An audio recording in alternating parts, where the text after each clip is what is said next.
Do you know if Ceylon Electricity Board or Ceylon Petroleum Corporation make losses, that can impact your bank savings? How come? Because Petroleum Corporation and Electricity Board is somewhere else and your bank savings are somewhere else. What's the connection? Few weeks ago, Daily Mirror reported that the Ceylon Electricity Board has taken a U-turn on their procurement, mainly on buying naphtha and high density oil and diesel, avoiding the procurement process. And actually the Ceylon Electricity Board, after a few days, clarified that there was no such U-turn because there was no anyway competitive process to begin with. However, they provided some details. In their details, they basically mentioned till September, the electricity generation from high density oil was about 5.9%, and from naphtha it was about 1.9%, and from diesel it was about 1.1%. Their argument was, to buy naphtha and high density oil, there are no other feasible suppliers, so anyway they are buying it from Ceylon Petroleum Corporation. So there has been never a process for competitive bidding. Diesel, there is an option, you can buy it from other suppliers, but it's only 1.1% as a contribution to power generation, and that was also not a process. They have never bought or procured diesel on a competitive process. So there was no U-turn because according to them, according to CEB, there were no such process to begin with. This raises main questions on our procurement policy and also on the impact on the profitability of CEB and the Petroleum Corporation. You may be still wondering, how can this be connected to my bank account, my bank savings? I'm coming there. This is the story of the absence of an competitive bidding process affect your bank savings. Absence of a proper competitive bidding process raises main questions. This is how it happens. Basically, Petroleum Corporation, as we all know, it makes massive losses. Sometimes it makes a profit, but generally Petroleum Corporation is quite inefficient because the politicians have given many jobs for their supporters at Petroleum Corporation. As a result, their salary scales are quite lucrative. On the other side, sometimes the Petroleum Corporation sells petroleum products lower than the cost of production, because it's also a political football, because when you sell petroleum products at a lower price for the general public, governments believe that they can get popularity. So as a result, because of the government intervention, Petroleum Corporation, either it's inefficient or they sell products lower than the production price. As a result, they make a loss. When they make a loss, there is a golden opportunity how they can minimize the loss. One option is they can sell naphtha and high density oil and diesel at a higher price to the Ceylon Electricity Board to minimize the losses. And that's exactly what happened when we do not have a competitive bidding process.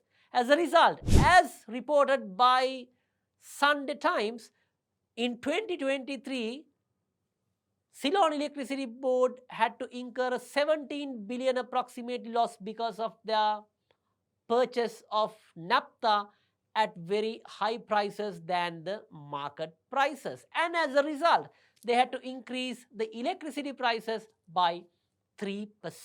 When these three institutes make losses, there is no other institute that they can look up to. They all went to the National Treasury.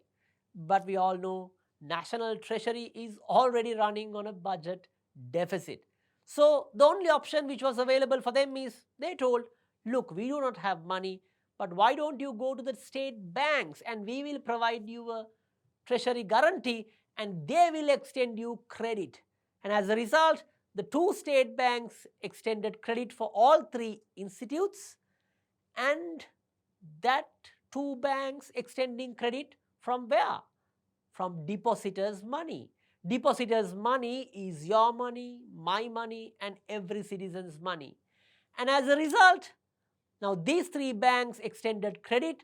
Of course, the bank's balance sheet was not very strong after extending credit for so long for these three loss-making entities. So as a result, in 2023 budget, which was presented for 2024, the government allocated 450 billion rupees, which is equivalent of basically 3 years of total payee collection or APIT collection, which was contributed by the private sector to recapitalization of the banking sector because of these extended credit facilities. Now you know how these three institutes basically can cause your depositors money.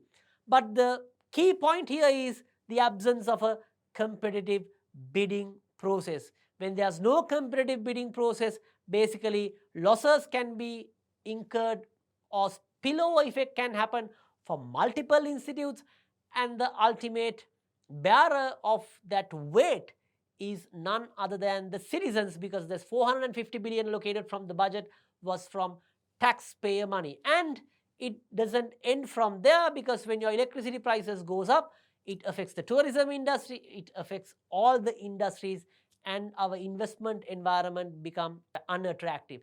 So this is the spillover effect of the absence of a one single competitive bidding process on full procurement by the Ceylon Electricity Board, that was admitted by their own press release, and which was confirmed by the Sunday Times news story by making 17 billion basically extra loss because of the naphtha purchase from Ceylon Petroleum Corporation.